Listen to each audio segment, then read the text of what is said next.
Broncos Podcast. We are wrapping up the 8th practice of training camp. We've got a big injury update on Dre Greenlaw, who left practice today. Plus, we're talking about what went down at practice and an interview with our friend Bennie Fowler, talking to Pat Bryant, and it all starts now.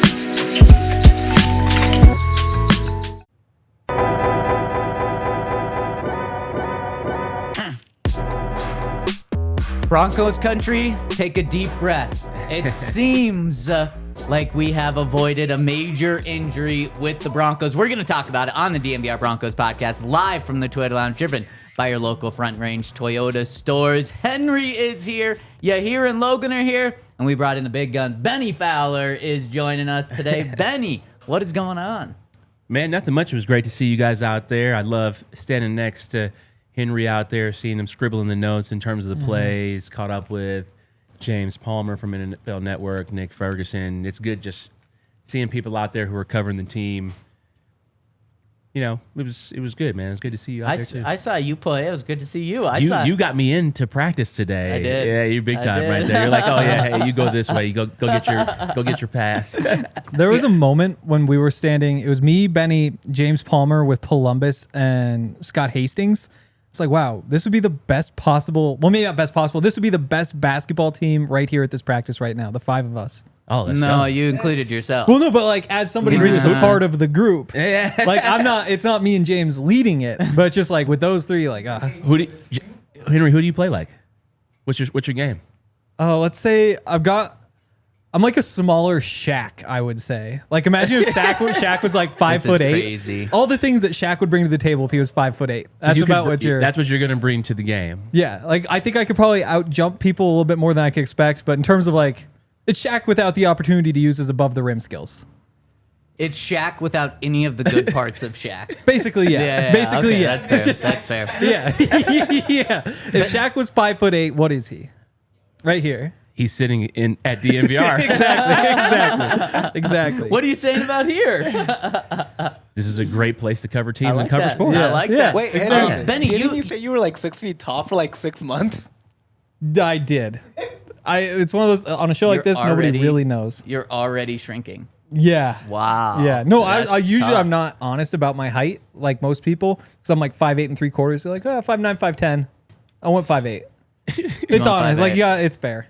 Bennie, you left out maybe the biggest person that you talked to today. I saw you dapping it up with Garrett Bowles. Yeah. I was like, Ballsy. why is Bowles walking off the field? Oh, he's dapping up Bennie right now. That was cool to see. Yeah. Not many players leave the practice field to go talk to people. Yeah, Bowles was a teammate for a couple years. Really good guy.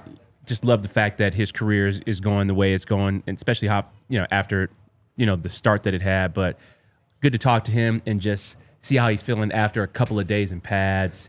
Weather was a little bit cooler, but it feels good for him and the rest of the guys to not be in pads. And Sean has long practices, and I know those guys got after it, which you guys got a chance to see and talk about yesterday. But I know the practice, they appreciate these practices, and you can't have 3 padded practices in a row, which is insane to me. More than 3. Yeah, good for the CBA. Yeah. Seriously, I mean, could you imagine? You didn't have it easy, but you didn't have it as hard as guys in like the 90s. Oh, no. I can't imagine imagine what those playing. are like. And those guys, I know there's some of them from the former Broncos team, like Mark Schlereth, who come to these practices.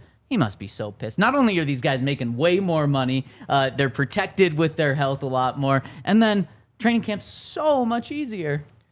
Yeah, I guess to each his own. It's easier for these guys technically, but not really. I mean, Sean still practices for 3 hours. It's very different than, when I came here with Foxy, we had Payton coming off a Super Bowl year, even though they lost the Super Bowl. It was pretty much vets. They take their reps, but they were running the young guys into the ground. Now you can keep pretty much everybody until the end of preseason, which makes it easier. I don't know. easier. You still got to run a lot. Receivers still got to run. It's still physical. Well, I'm not saying it's easy. I'm just saying it's easier than it was. It's easier than it is for the OGs. The OG. And really quick, you brought up yesterday's practice. Let's remind me to talk about that later because Henry and I really broke down just how intense yesterday's practice was. And then the players and Sean talked about it today and I think gave terrific insight. But we got to start with the story of the day, or what could have been the story of training camp. And it seems like the Broncos have avoided a major injury with Dre Greenlaw. Let me just start by saying that. But let me take you through what happened. And I think you guys saw what happened, right? We were right there watching one-on-ones. Why don't you tell us So I didn't see it happen. Okay. I saw the tweets. Okay, I saw what happened. Did you? Nope. Okay, well then I'll tell you. I was talking. Okay, then I'll tell you exactly We were on what the happened. outside. So after yesterday's very intense practice, J.K. Dobbins is one of the guys that was super fired up. And we know Dre Greenlaw is always fired up. Yep. So they're doing, the first time I've seen in this camp, linebackers versus running backs, one-on-ones with the quarterback throwing the ball out of the backfield. And you could tell before this first rep that J.K. and Greenlaw were fired up for this. So they're going 100%, and they win 100%. And so it's a little stop route up the middle of the field and then a takeoff. And J.K. out of the break gets Greenlaw. So he has about 2 yards of separation on him. It looks like Greenlaw's cooked. Greenlaw turns on the burners, catches up to J.K. Dobbins, which isn't easy to do. J.K.'s a fast guy. And then right when he catches up, the ball is thrown. And right when that happens, Greenlaw immediately pulls up. And you could tell, like, uh-oh, this isn't good, especially going 100%. And then you see Greenlaw take off his helmet and just casually walk back to where the guys are, and then he just keeps walking, and then trainer eventually meets him, and it's like, is he okay? Was it just a small tweak where he's going to stay out there? And then he goes into the locker room. He jogs into the locker room, which was a good sign to see, but right there, it's like, oh no, what just happened? You know, he dealt with a quad injury all of offseason, which held him out of OTAs and mandatory minicamp. But the good news is, we got an update from Sean Payton, and let's actually get that update from Sean Payton and hear from him. And then I want you guys to tell me how concerned or not concerned we are with this injury. So this is straight from Sean's mouth. No, I think he's fine. We in the one-on-one period, he felt it got tight, different area, and so we'll know more. We'll go ahead and have all the precautionary work done, but I think he'll be all right. Whew. Or I'm a little worried. Yeah. I'm actually very worried, to be honest. I'm not going to lie. I think the positive side of it and the positive outlook that I have is the fact that we're only in the second week of camp, and we got, 40 days until the season starts. So we got a month or so. The other side of it is this going to be a lingering thing throughout the entire season? Because you had this happened early on in OTA, so you had that time and opportunity to heal, and then you had your summer break. So you've had maybe 8 weeks for this to heal and for this to happen, is really concerning to me. Because also, like, how does he start compensating for it? If he tries to come back for the season, how does he start compensating, and does another injury happen because you're compensating for the quad? And the running backs that we have to play in this division and throughout this season all can run and can catch the ball out of the backfield.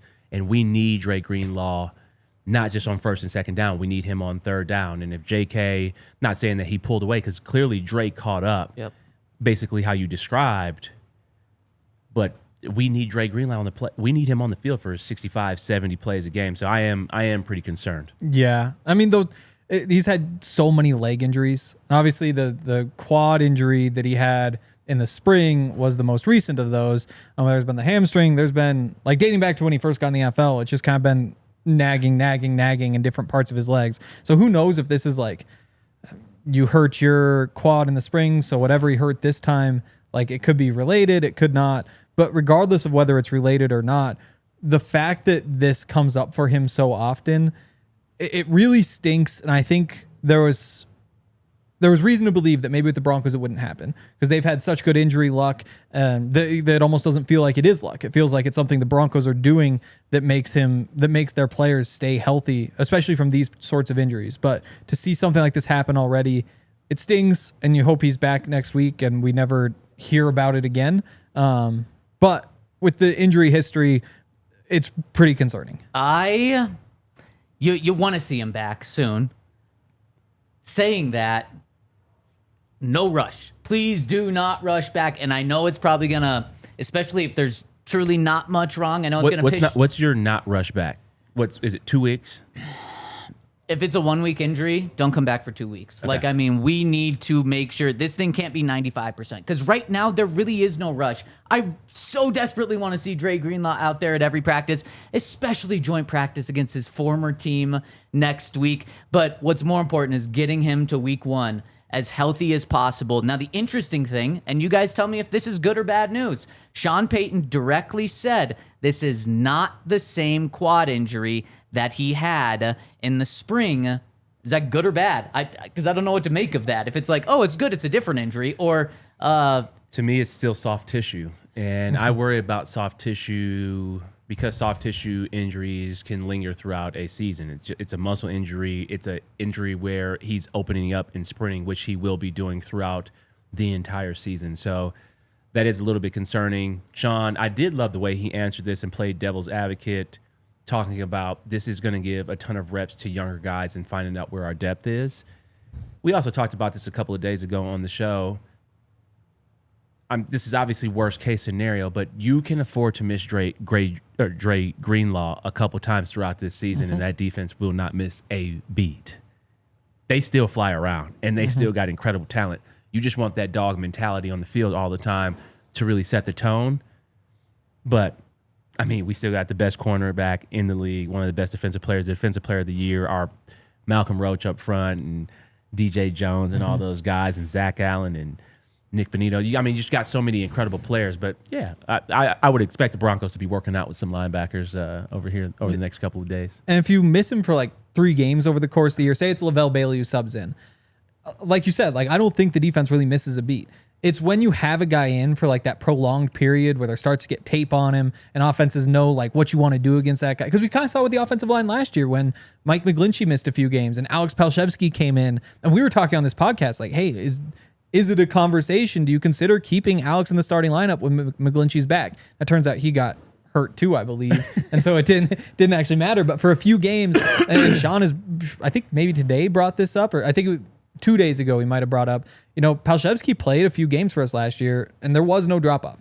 Yeah. Which is what you want from the depth. But I agree, like for a few games, you can handle it. It's just when it gets extended that all of a sudden the defense changes. And it's when both of your inside linebackers are out. So these younger guys, Justin Sternad, although not a younger guy, but Lavelle Bailey is going to get a lot of playing time these next couple of practices because we know Alex is out. Sean today said 6 days, so I do expect him to be back for that joint practice, which is good. Sean really downplayed Alex's injury because he said like it's essentially what he said without saying it was it's not soft tissue. Like we know the bone is going to grow back and be fine, and so he's going to be okay. We also did get to see Alex out there. He was not practicing, but he came out, had a successful surgery. His left thumb is in a cast, but that's it. He's fine, ready to go. I did hear from inside the building that the inside of the building is before Sean actually said this, they said Dre Greenlaw's fine. So we'll see. I don't believe that until and that's fair. Yeah. I am very, very worried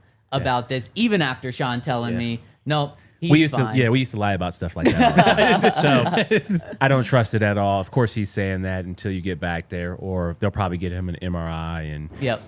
And I am encouraged the fact that you saw him run off or jog off the field. Yeah. So jogging off the field is a big deal to me. Let me say, light jog. Still. Yeah, good. If he wasn't one of those. Right. No. And you could tell, like, I think in his mind, he was like, no, this can't be happening. And that's why he, like, walked around for so long being like, can I walk this off? Because I don't want to come across as injury prone or anything like that and have to deal with this. And I think Sean really didn't want to play into that. And Sean did say he's going to go through more tests. So we'll keep up with that news. But definitely, I mean, extremely concerning. He's the guy that you're already seeing just bring that extra level of juice to practice. And we already know how good he is. We've seen it in this first week of camp. So such a bummer. So hopefully Dre is okay. But Dre, do not rush back. Dre, Please. hit me up, man. I got your PT. I got the Yes. best PT through the late, great Demarius Thomas that kept him on the field so many games here. I don't know how many games he played straight as a Bronco after starting his career with the injuries that he had. Dre, hit me up. I got you. Okay, let's hit Bennie up, Dre. We need you to stay healthy. Okay, let's look at other big takeaways from today after I give a shout out to our friends over at Monarch Money. Too often does the end of the month come for me and I'm like, where did my money go? Like, now I thought I was gonna have a lot of left over and it's all gone now. Where'd it go? And so then what I have to do is go back and look at every single transaction, or I could just have Monarch Money and they would tell me exactly where my money's going. They would help me budget. And the cool thing about Monarch Money is they don't just look at like one checking account. They look at a checking account, savings account. They can put everything together, your investments. So you know where all of your money is, where it's going, and how it's being used. And don't just take my word for it. They were named Wall Street Journal's best budgeting app of 2025. It's the finance tool that people actually love, and it's a top recommended personal finance app by users and experts with over 30,000 five-star reviews. And the great thing about Monarch Money is they're giving you 50% off your first year when you go to monarchmoney.com and use the code DNVR. Get control of your overall finances with Monarch Money. Use code DNVR at monarchmoney.com in your browser for half off your first year. That's code DNVR over at monarchmoney.com. And shout out to Empire Sports, or to Empire Floors. I don't know why sports. You can play sports on Empire Floors. Maybe that's what you could. You could. So I have this little thing in my back that sometimes like flares up a little bit, and it's not serious, but occasionally I'll be like, oh, that's sore. And about a week ago, it was happening at the end of one of the practices during the media stuff, and Mace said, standing on this concrete all day really makes my back sore. And I was like, that's probably what it is. So for the past like week or so, I've been trying to stand on the grass to like, and I think it's working a little bit. It doesn't hurt as bad. That's not allowed. Got called out for that today. Right after Alex Singleton happened to walk by and punch me right in that spot in the back. What are the chances? It's like he has a sense for those sorts Wait, of did you things. say you and Bennie got called out for it? Yeah. I got called out. I was going to say, Benny's different. I was standing next to Ben. What Benny does. No, like Emmanuel yesterday, he's at midfield doing whatever he wants. But yeah, so floors though, important to keep you healthy, to keep you feeling right. Empire can tell you exactly what floors will make your back feel good. I'm sure of it. They haven't told me, but I should ask. Empire's the best. All sorts of different perks. They only do floors. They've been doing it for forever. We've all heard about them for so long. You can schedule a free in-home estimate today because some things are just better at home. DNVR listeners can receive a $350 discount when using promo code DNVR. Restrictions apply. Visit empire.com. No, Empire Today/DNVR for full detail. That's got to be Empire Today/DNVR. It's got to be. Yeah, I think it's got it. There's got to be a .com in there. Yep, I would think so. All right, before we go any further, since we got Bennie on the show, actually not since we got Bennie on the show, we've been telling you all week, Bennie is doing a sweet film breakdown at the DNVR Bar tomorrow night at 6:30, and it's open to the public. We want you there. This is going to be, I truly mean, a once-in-a-lifetime experience leading up till now, because Bennie might do it more in the future, so it might not be once in a lifetime, but extremely unique to not just get a film breakdown from someone that knows football, but to get a film breakdown from someone that played in the NFL, that played for the Broncos, that played for Sean Payton. Like, this can't get any, that won a Super Bowl. This cannot get any better. So go to thednvr.com/events. I believe we also have the link in our description of this show. Click on that, RSVP, then be here tomorrow at 6:30 p.m. at the DNVR Bar. It's going to be awesome. Let's go. Yeah, it's going to be a great time breaking down. We got a little Troy Franklin in there. Got a little Devon Vele, a little Evan Ingram. Let's see who else. Oh, we got Mims. Of course. That's your boy. We got Mims in there. Yes. So, yeah, breaking down some film, answering some questions, giving a little bit of inside knowledge in terms of what I see from the receiver position, what I see from the offense, what I understand about Sean's offense and the motions and formation. So, looking forward to just chopping up. You guys going to be there too? I'm looking forward to it. Absolutely. Are you going to ask questions? Absolutely. I already got my notepad ready to go. I should steal Henry's notepad for that one to take much handwritten notes. This thing's worth its weight in gold. That's very true. Which reminds me, I don't think I've had a chance to say this on the podcast. PJ Locke. So I was just happening to be writing about him, And the point being, the depth that he provides behind Talanoa, insane, because for the same reason, has had his injuries in the past. And I wrote, he's worth his weight in gold. And then I looked up, what would PJ Locke be worth in his gold weight? Almost $6 million. It was like $5.6 million, 5.8. Wow. And I was like, that's actually what his worth would be. He would be worth literally his weight in gold to the Broncos. That's impressive. That's Yeah. maybe a little Little more side now. note there. Maybe a Yeah. little more now because he grew an inch after his back surgery, according to his teammate Brandon Jones. You buy Yes. that? Yeah. Yeah. Yeah, if you're standing next to him, for sure. Yeah. So I don't know if I want back surgery to get taller, but good for him. Yeah, exactly. If that's what it takes to get taller, I guess I'm fine being 5'8". But okay, so guys, let's dive in to outside of Dre Greenlaw. What were your biggest takeaways from practice today? My biggest takeaways from practice today would be just the connection with Bo and Evan Ingram. Seeing that, seeing the quick out routes. I mean, just the way Evan is catching the ball, I think is incredible in the way that he's going to be used in this offense. You're seeing him on the shallows. You're seeing him on the quick outs. But he just looks different out there. And when you're talking to other players and some of the players that I played with that are still on the team and how they rave about Evan and then how some of the coaches rave about Evan, I think is great. But also what really sticks out, to be honest, is the defense and how versatile the defense is.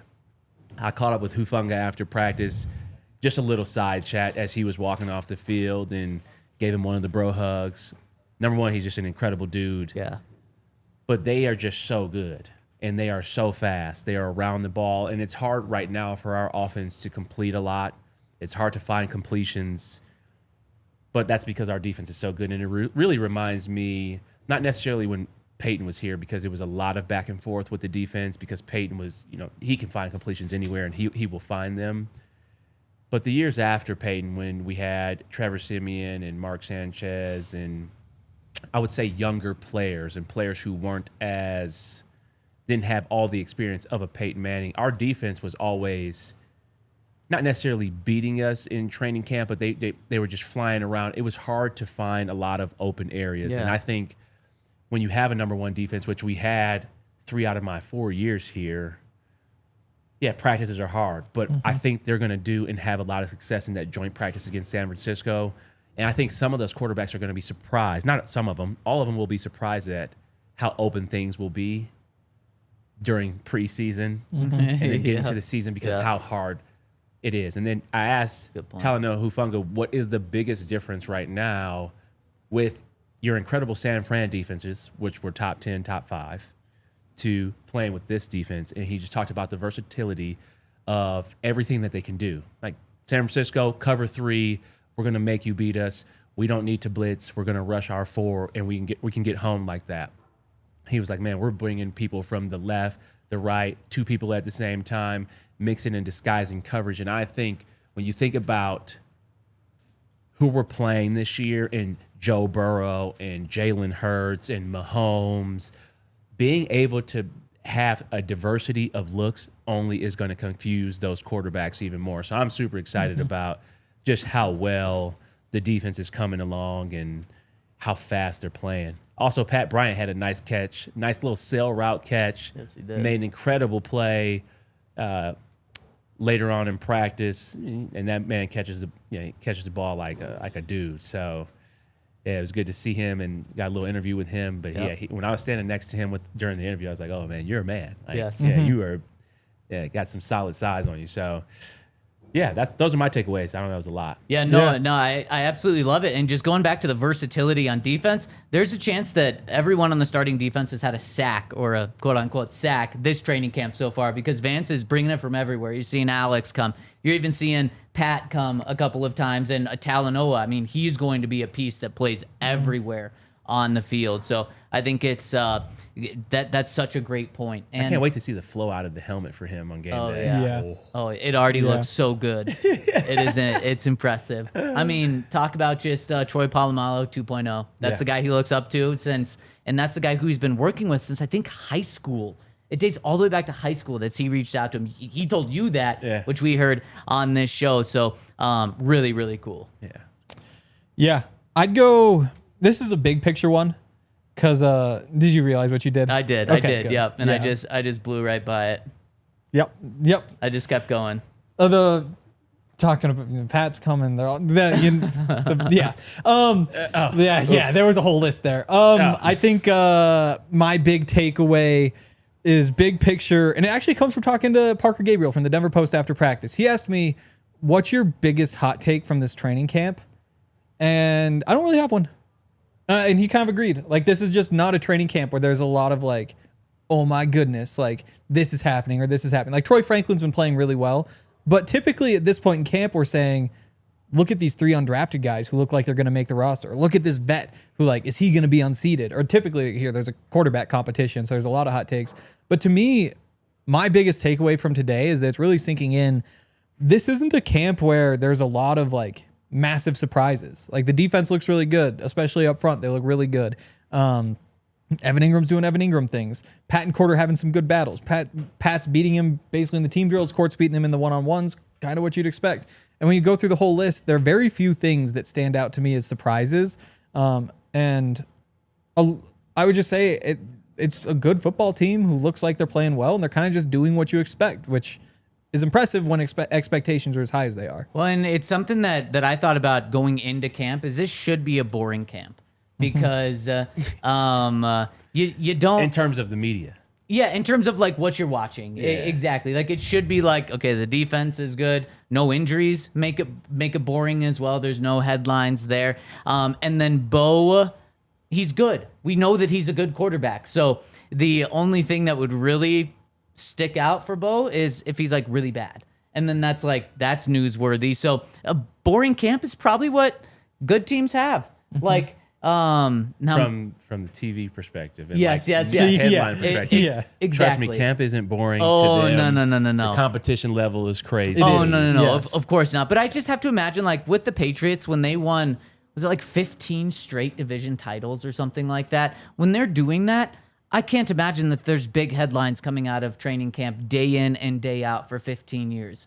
No, it's probably pretty blue collar. They're going in there, getting good work in. That's not boring for them. Yep. But from a media perspective, it's like, okay, it's the same thing. We got the same quarterback. We have the same core group of guys every year. There's not big headlines about how they sign someone and it makes a big splash. No, it's pretty boring. So, Henry, I like that takeaway.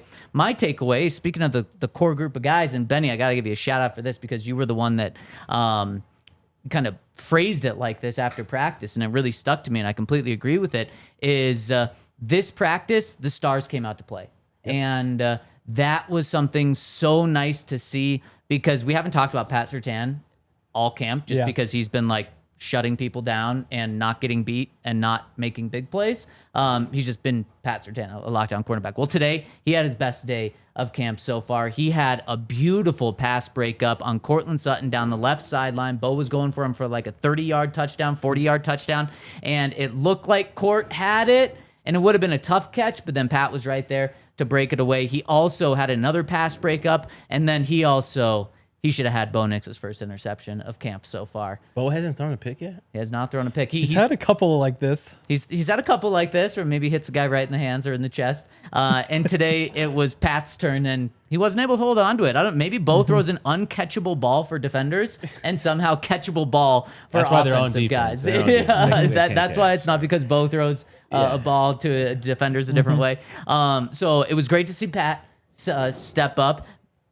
He's been great, but just to see him make some big-time plays. Hufanga also had a really nice pass breakup. Yeah, on Evan Ingram, which is like, I love to see that type of competition. Yeah. Exactly. Evan Ingram, another star. You mentioned he's just continuing to make plays with Bo. And then I think I'm going to call Bo Nix a star because I think this was Bo Nix's best practice of training camp, and it wasn't incredible. It wasn't 15 of 15 for 5 touchdowns or anything like that.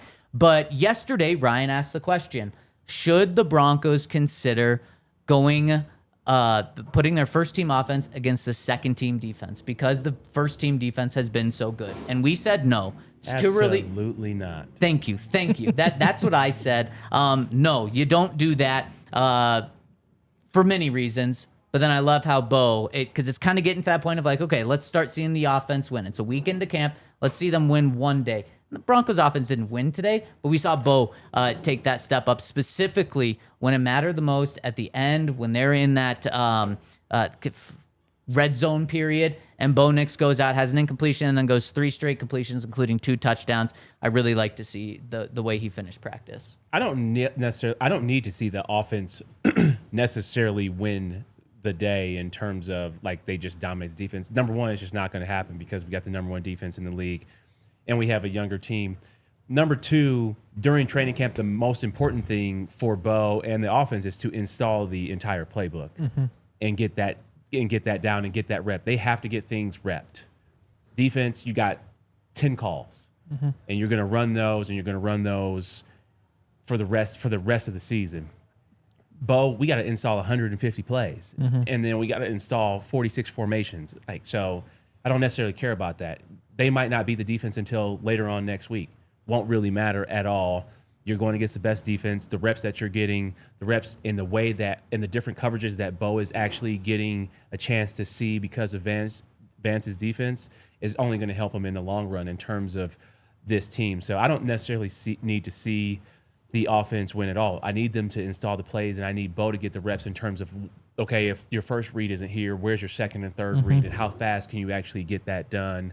That's actually more of what I want to continue to see. I forgot about the takeaways that Henry and I talked about during practice today, is the running backs catching the ball out of the backfield. Yeah. We saw that all today, which is great, from RJ Harvey and Dobbins.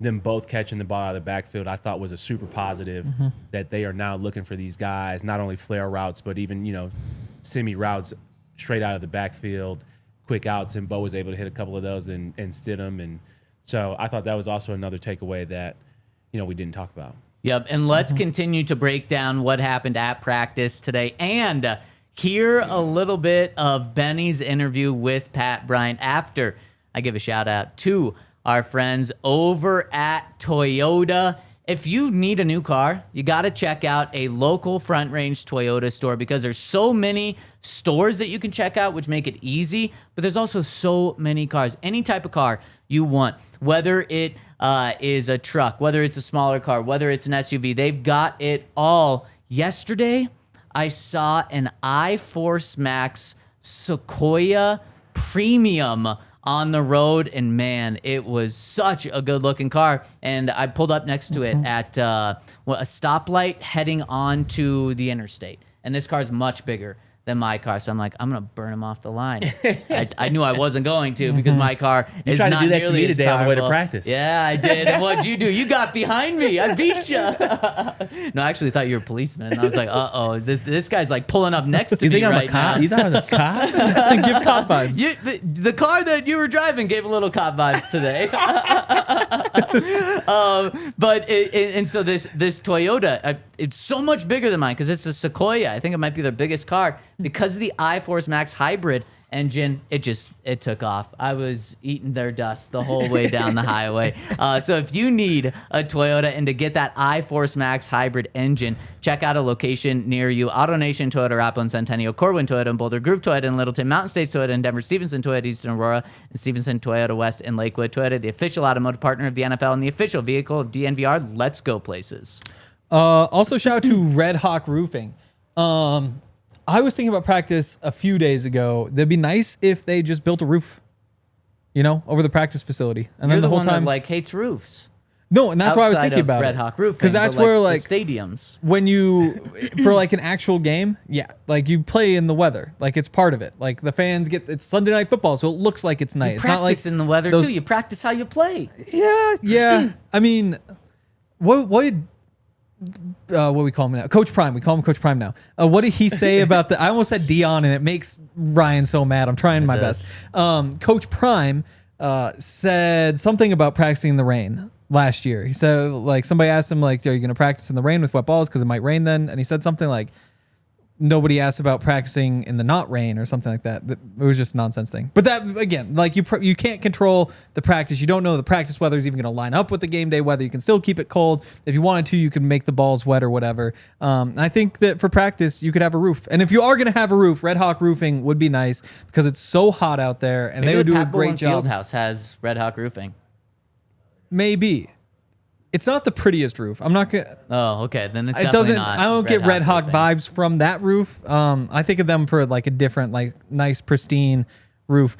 If you want to support a local business, you can call them for free, no obligation roof, property inspection, free in-depth photo reports for all inspections. Supporting your local teams means also supporting local businesses like Red Hawk Roofing. If you're looking for a new roof over your home or business, be sure to check out Red Hawk Roofing at redhawkroofing.com or call 720-771-8921 and tell them DNVR sent you.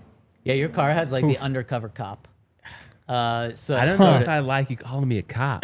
No, your car. I have you said cop vibes. I gotta trade my car in. So this might not be true, but I was in New York one time and we're like in Times Square, and I swear I saw 25 cops that day. All of them were like 6'3" and like muscular, and that wasn't always what I see when I hear cop. And I'm not sure if they just really like find like the best cops out there. No, Times there's Square. definitely some. I don't know what's the cop's name on The Simpsons?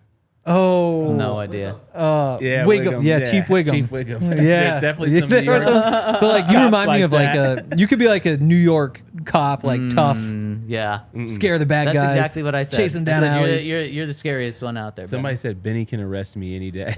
Oh, That's whoa, crazy. hey, That is crazy. where are we going with that one? Yep. Yeah, it is Crumble Cookie. I love Crumble. Oh, yeah. That's- And Are you a Crumble fan? They love us. They're very good. Yep. I think I've only had one, to be fair, but Are you a Tiff's Treats? never heard of it. I'm a chocolate chip cookie connoisseur. Like Okay. I pride Yeah, myself and my yeah. family on chocolate chip cookies, but we'll get into that later. One more person that I want to give a shout out to. RJ Harvey had another nice run today. Yesterday or 2 days ago, he had the run of practice that caught Sean Payton's attention. He said he literally looked to the other coaches being like, wow, that was impressive. Today, he had one where he just really caught the edge. And man, his speed, he is so explosive. I think this 1-2 backfield, barring health, I'm touching wood, barring health, is going to be so much different than last year's group and bring so much to this offense. And it's going to help Bo Nix in the passing game out so much. Yeah, 100%. I think, when you have a dynamic running game, which Sean has always had, especially what he had in New Orleans with Kamara and Latavius Murray. Who were the backs before that? So Reggie Latavius took Bush. over for Ingram, right? Yep, Ingram and who? Also Kamara. Before Kamara. Ingram, before Kamara was Sproles. Yep. And before Sproles, it was Bush. Okay, yeah. And before Ingram, it was Deuce McAllister. Yeah.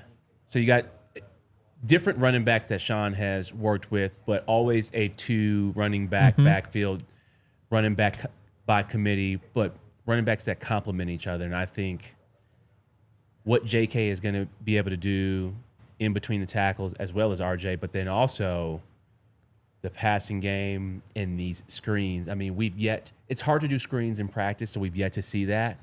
But San Francisco they're going to be sending these guys up the field. I mean, we might screen them to death in the preseason. So it's going to be exciting to see that.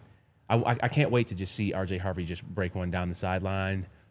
And then it's like, okay, like we got legit back. Yeah. Like legit backs. So, Totally. I think Adam Troutman said today, we had all the hints that this was going to be like the wide zone running offense. Troutman, I think he said, now that we're committing to that, here's the quote. I think we've always wanted to be kind of an outside zone team, and we're just kind of committing to it. So if there was any doubt left about like what the tweak to the running game is, it's that. Yeah. And it's going to be the bootleg off of it. And going back to the screens, I'm pretty sure the Broncos were first in screen usage last year because that's just the Sean Payton offense. I think we even had the conversation on the show at one time, like what is the identity of this Broncos offense? It might be the screen game. Like that might be like the focal point because that's just something that Sean is really good at. And you did that without having Evan Ingram, who this year could get more screens than anybody. It's going to be him. It's going to be Mims again. I think Mims and Jaleel, I want to say, were both like top 5 in the NFL in screen catches last year. Tight end screens, that's something that they've tried, but it just doesn't really work unless you have a guy like Ingram. So we're going to be seeing a bunch of that. Yeah, 100%. And this team has a lot of receivers, running backs, tight ends, playmakers that can really do well on screens. I have a question for you Yeah. guys. I'm super curious. I was talking to a couple of different people throughout practice. Henry, I don't know if we were talking when we were talking about this, but does Pat Bryant start the season not dressing? It's somebody does. Come on, give me a break. Then who do you not dress? Who do you not dress? I am not saying that. So is it Bailey? That, but who It can't be Mims. If I you don't think only it's have Troy. 5 receivers up, and Sherfield's one of them because of special teams, who doesn't dress? Well, then Yeah. right now it's Vele. What? He caught 50 passes last year. Right now he hasn't. I guess he was back on the field today. But Pat Bryant, he's been I think Sean Payton's favorite receiver throughout camp, and I think he's been the quarterback's favorite receiver throughout camp. It's 8 days in. Things can change, but he is like Mr. Trustworthy. Yeah. And he does not look like a rookie out there. So no, he's getting a jersey. I would say the same thing about Bailey, though. Like, he's Where do also you- been so trustworthy. So Bailey you play aren't any special getting teams? Pat Bryant a jersey. 'Cause I for sure am. It's so hard. Like, the answer to me is like, I just can't tell. Because, I mean, we saw it last year, first of all, with Troy Franklin. We all want to see him, but he just couldn't get a uniform for most of the first half of the year. Because, But that's extremely different because he didn't show us anything True. like Pat Bryant has in camp. oh, totally. But it's just the numbers game of like, you can only have so many. You can dress 6 receivers. Go ahead, Henry. Yeah, so you get Trent Sherfield is getting a uniform, and that's the one assumption that might be wrong, but it's just so tough to imagine right now. You bring the guy in for special teams.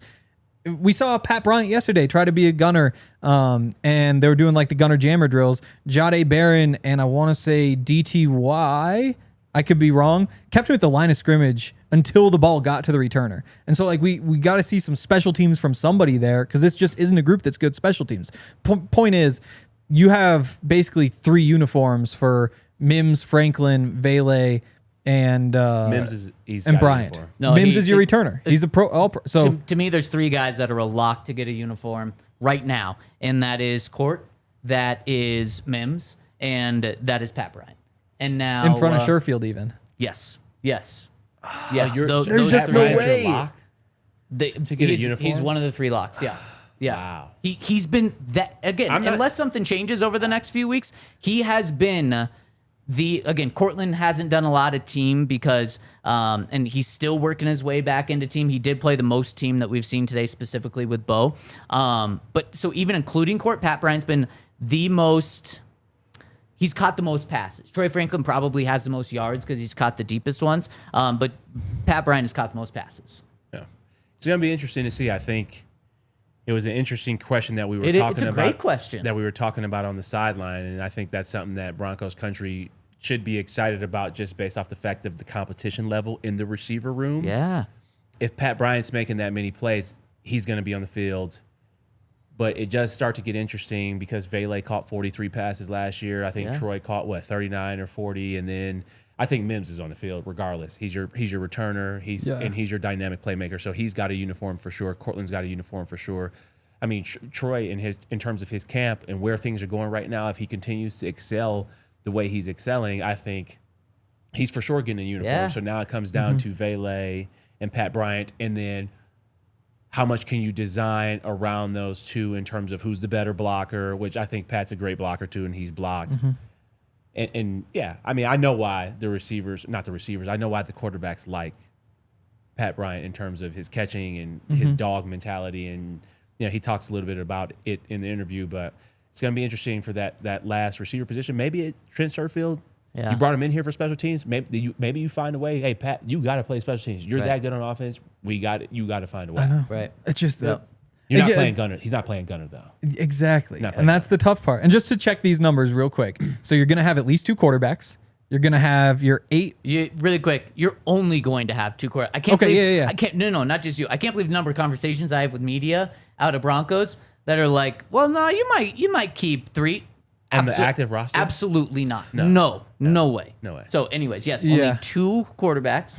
Okay. 2 It's quarterbacks. just something I just mean, cannot believe that like people yeah. actually think Sam Ellinger is going to make this team. It blows my mind away. So to me, it isn't as much a question of like the talent of the third quarterback as much as it's just the rule change they have, where if you keep 3 on the 53-man roster, you get to keep essentially 47 players active.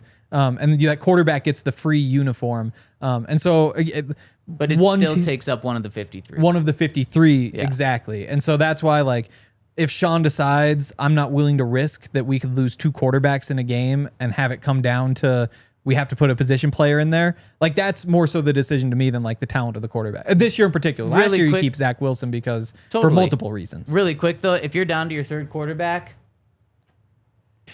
I mean, unless before both of your first 2 quarterbacks got hurt. No, if you're the 49ers, then you get blown out in the NFC Championship game when you go to that guy. Yeah, like which is why they changed the rule. If you're on your third quarterback, you're done anyways. Well, if you have a 10-point lead, either way, it doesn't matter because the third guy wouldn't count against your 46. So 2 quarterbacks, 8 linemen. You got to keep 3 running backs on game day, right? Yep. Your fullback. You've got to have 3 tight ends. That's where it gets a little tricky with the fullback. I love Burton. Yep. Play with Burton in Chicago and in New Orleans. But if you have some dynamic tight ends, do you dress the fullback or do you keep the fullback? What they're probably going to do is what they've done with Michael Burton the past couple of years. He's not going to make the 53. He's going to be on the practice squad. They're going to elevate him a couple of times. And when injuries kick in, they're going to bring him up to the 53. And it's just the rules allow that. And so the Broncos are taking advantage of the rules. Yep. And then 3 tight ends.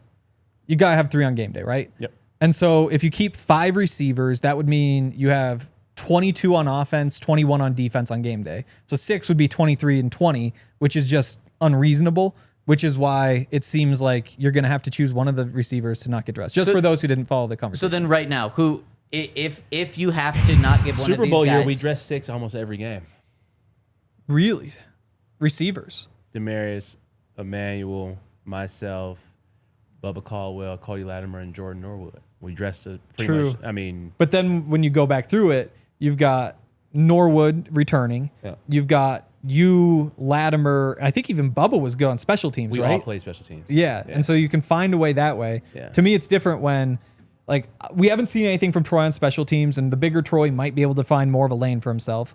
Mims is obviously a returner, which helps him. You got Sherfield who does that. But it's Pat who's the one guy who the special teams is a question mark. And you can get away with that. Bailey also, I would say. So to me, it comes down to Pat and Bailey. 3 special teams. If he can play on 3 special teams, then he's good. Yeah. He doesn't have to play punt, but he has to play punt return, kick return, and kickoff. Who? Pat Bryant to get a uniform. You guys are crazy. He's a lock. To me, he is an absolute lock. It's a great question. I love that we talked about it, but Benny, you are crazy. I just can't imagine it being Bailey, though. I'm not saying he's not getting it. Yeah. Okay, so I hope he does. Who is it then?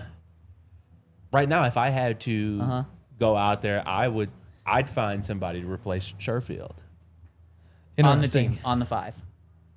On the 5 receivers. Yeah. I think I would find somebody to replace him because if we have that many actually receiving targets where we feel comfortable about them playing in on offense, that's how I would do it.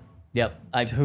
So I agree. Yeah. So I mean, we ran around, but we got to the same endpoint together. Because then you need your cornerbacks to do more.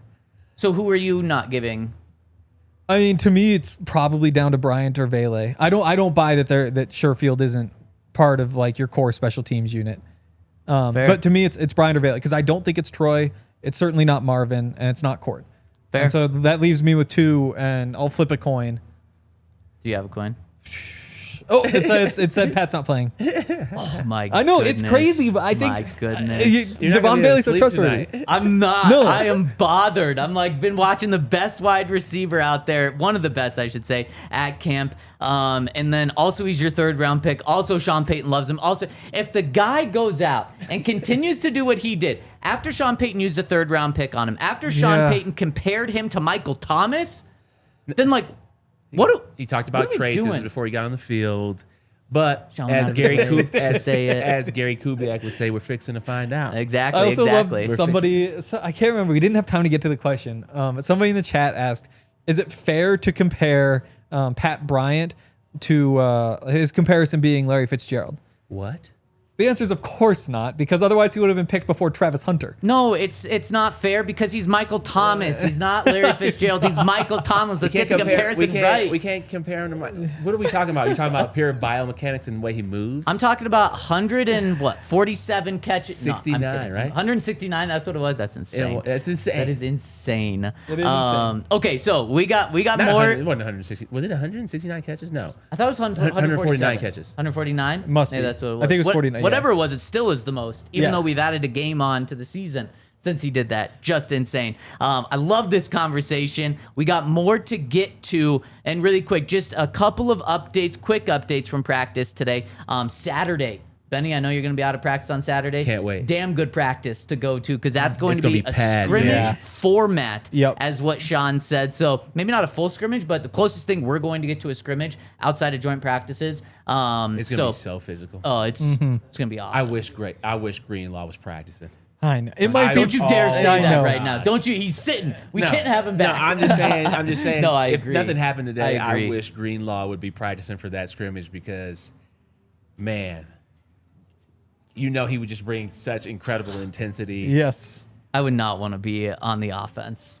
On the Odds there's a offensive fight? side. Odds there's a fight Saturday? Nope. Sean has. Depends, just on, no. depends on the temperature. Sean's Yeah. really Okay. talked about how important it is to not fight. I think the players get the message. Okay. We were having the conversation yesterday after that 9-on-7 period where everything kind of like went to hell before we even got into the team stuff. And I said 20% the rest of the practice. And I'll say 10% on Saturday. Okay. That's a sign of a really good team where you can Yeah. compete all the way to the edge, but not take it too far to have to throw fists or anything like that. Yeah. So Literally, gonna be- like, that's exactly what Sean said after practice today. It's about getting it to that limit because you don't want you don't want there to not be fights because practice is just lousy. You want it to get to that limit and then keep it right there. yeah. What's So the temperature for Saturday? I can check. we're heating up a little bit, I believe. It's been a little cool these past couple of days. Saturday, 89 and partly sunny. Yeah, that's not Not too bad. hot. That's not hot that's not hot enough to like push people to fight. If we I were like in like that. the 90s, early in practice, yeah, Yep. you might see really just a lineman fight.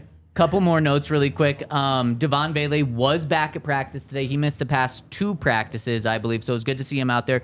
Q Robinson missed another practice, so a little concerning. We have not gotten an update from Sean on him.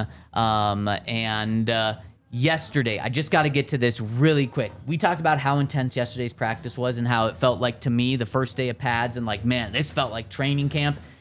Sean talked about after practice just how much he loved that practice where the intensity was and the back and forth and getting to that limit where it doesn't end up being fights, but it's right up there. After practice, Adam Troutman told us that practice yesterday was the best practice that he's been a part of in Denver, and he's been here for Sean Payton's entire tenure. He just said the intensity was amazing, and this is what we're building in Denver.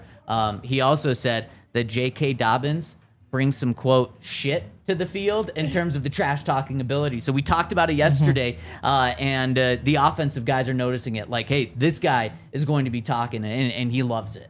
Oh man, I love that. I love the fact that they're competing. I didn't know we could cuss on the show, but thanks for the Yeah, heads is up the now. S word allowed? Yeah, well, I mean, we're here now, so Oh, no, it's not? I'll write the report later. What? Is it allowed? Yeah. As long as you He's not don't really draw giving me the attention to answer. it. Yeah. Yeah, it's like right Oh, now. so I messed up. Is that why you called me a cop? You called me a cop? Yeah, there we go. It came true. No, I Arrest think it's me, Benny. I think it's exciting. I think it's exciting in terms of the competition level. That only makes you better. Competition brings out the best in really good teams. So I think that's super exciting, man. I like J.K. Dobbins and the fact that he is talking trash. And I like the fact that, Troutman, I think, is a heady player in terms of the way he thinks. He's very aware, very self-aware. And the fact that he knows that this is the best practice he's been a part of in terms of the competition. He got a chance to see that in New Orleans with Sean. So he knows what competition looks like with a really good roster. And I think he got a taste of that in terms of the team that we have and that we put together now. Absolutely. Okay, since we only have a couple more minutes, we got to get to a little bit of Benny's interview with Pat Bryant. The player's perspective took over Let's go. Broncos Park today after practice, and you got a big get. Pat Bryant. We're going to play a little bit of the interview as a little tease, and then we're going to drop the rest on YouTube. So make sure to go to our YouTube, DNVR Sports YouTube, to watch the rest. Coming out probably later today or tomorrow. But Henry, you got something before we play this? I really hope you asked him the uniform question. About Illinois? No, about which receiver isn't getting one. Oh, yeah, I'm sure he did. Let's hear a couple of minutes of Benny's interview with Pat Bryant. All right, we got Pat Bryant here, rookie receiver out of Illinois, man. Talk to me. How's training camp going? How's everything going? It's been great, man. Just living the dream, man. I was just growing up wanting to play in NFL, knowing that I'm finally here. I got the opportunity. I'm just looking forward to taking advantage of it. Absolutely. So I heard you was killing the one-on-ones yesterday. I heard you were going crazy. Talk to me a little bit about your approach when you're at the line of scrimmage. I mean, I'm a competitor, man. At the end of the day, man, just growing up in Florida, that's just how I was raised. You know, when the ball in the air is yours and you're better than the man in front of you. So I always kept that mindset, you know what I'm saying, no matter what level I was at. So just going up, man, lining up against great players, you know what I'm saying. I'm coming out every day, you know what I'm saying, looking to get better and then playing against guys in the league, vets. No matter who it is, man, my mindset is I'm better than the guy that's in front of me, and I'm looking to catch the ball when it's in the air. That's definitely how you play from what I've seen in training camp so far. Now, I've watched some of your tape at Illinois. Talk to me a little bit about the difference from going from college to now the pros. I played for Sutton in 2020, so I know the install is a lot. So talk to me a little bit about that. I mean, it's a lot, man, honestly, but at the end of the day, man, you got to have that mindset. You got to want it. Yeah. You know what I'm saying? At the end of the day, it's a lot of sacrifices in it, man. And just coming from college, you know, especially coming in after your senior year, you being the guy, you know what I'm saying, a lot of things are set up for you, so you understand, you know what I'm saying, what your job is, but coming in as a rookie, just trying to find an advantage, you know what I'm saying, trying to be able to play every position. You know, it's hard, you know what I'm saying, like you said, it's one of the hardest offices in the league, so just long nights, man, and just learning from the vet, guys like Court, you know what I'm saying, Marvin, Mims, even Bennie, you know, those guys really teach me, you know, I sit by those guys in meetings, just, you know what I'm saying, I'm trying to pick their brain as much as possible so that, you know what I'm saying, this is going to be their, second or third year, you know what I'm saying, in this offense, so I want to know what helped them, you know what I'm saying, understand the install, and even, you know what I'm saying, Troy Franklin, him coming in as a rookie last year, you know what I'm saying, what his ups and downs were, how he faced adversity. So just picking their brains, man, just adding whatever I can from their games and my games will really help me get that advantage.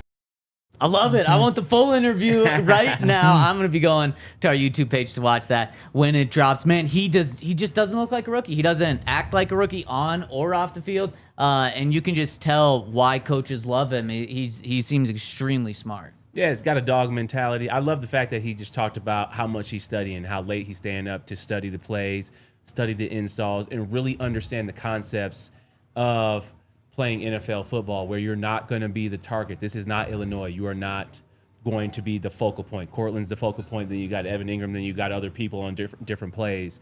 So how do you really learn how to get other people open? How do you play complementary football?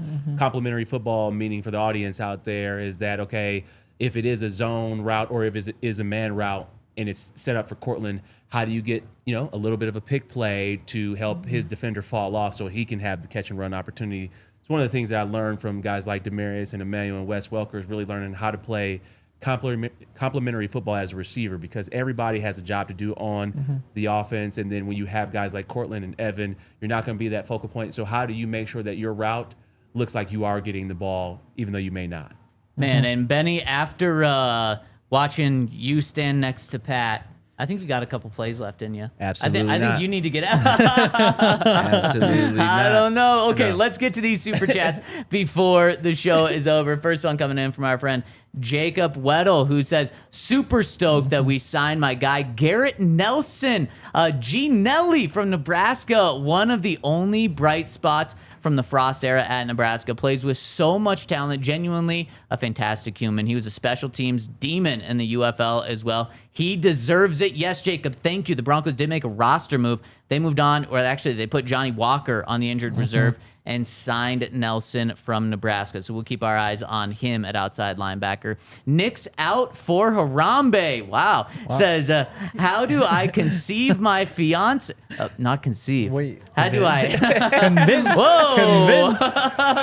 Convince. Sorry, the Nick's out for Harambe just got my mind going somewhere else. Says, how do I convince my It's a girl? fiance, Northeast Bills fan, to move to Denver? Also, Zach, Did your shorts get shorter? Hank, you're wrong about dogs. These are actually the longest shorts I own. So Really? just wait for tomorrow's shorts, which will be shorter. I promise you about that. Yeah. You're wrong about dogs. No. Yeah, you're wrong about dogs. They don't do much for me. Yeah, no. We I don't told my need more girlfriend, you want a dog? slander. Guess what? You can. How does he get the fiance to move? Oh, go ahead. Yeah. That's a good question. No, but like, you want to go throw a ball sometime? I'm down. Want to go for a walk? I'm down. And guess what? You don't have to like. So when pick she up wants something when I to go bark, to the you have bathroom. to bark? I don't think anybody wants the dog to bark, right? You try to get it not to. Yeah. You want to speak. Yeah, you want Yeah. to talk sometimes. If you have to convince the dog to shut up, you can just convince me to shut up.